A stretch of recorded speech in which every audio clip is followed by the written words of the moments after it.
এই যে আমার ছোট ছানা দাঁড়ানো শিখে গেছে। সামনে একটা কোলবালিশ দিয়ে দিয়েছি, না হয় দাঁড়িয়েই কি করবে, মুখটাকে ঠুকবে। এই দেয়ালের এই রেলিংগুলোর সাথে ও মুখ ঠুকবে,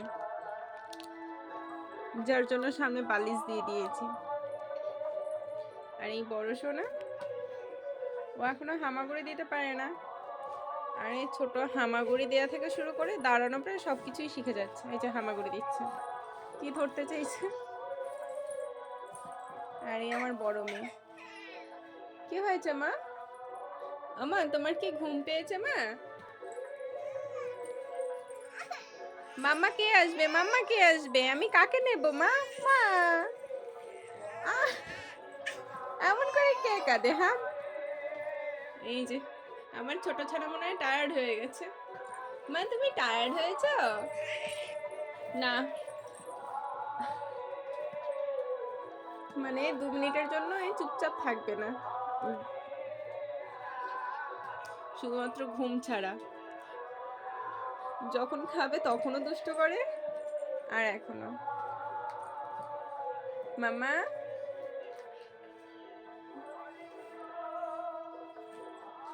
এদের এই দুষ্টুমি দেখতে দেখতেই কোথা দিয়ে যে সময় চলে যায় টের পাই না।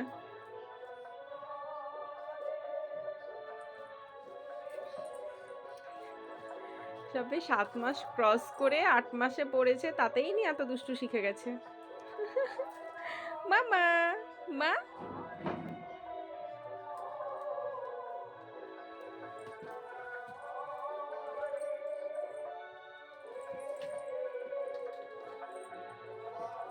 দিদি ভাইয়ের মনে হয় পা চাটবে। বাহ, দিদি ভাইয়ের পাটা খেলার জিনিস মামা। হ্যাঁ,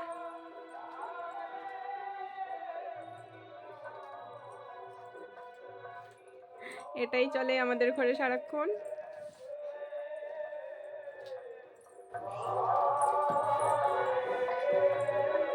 চলো টাটা।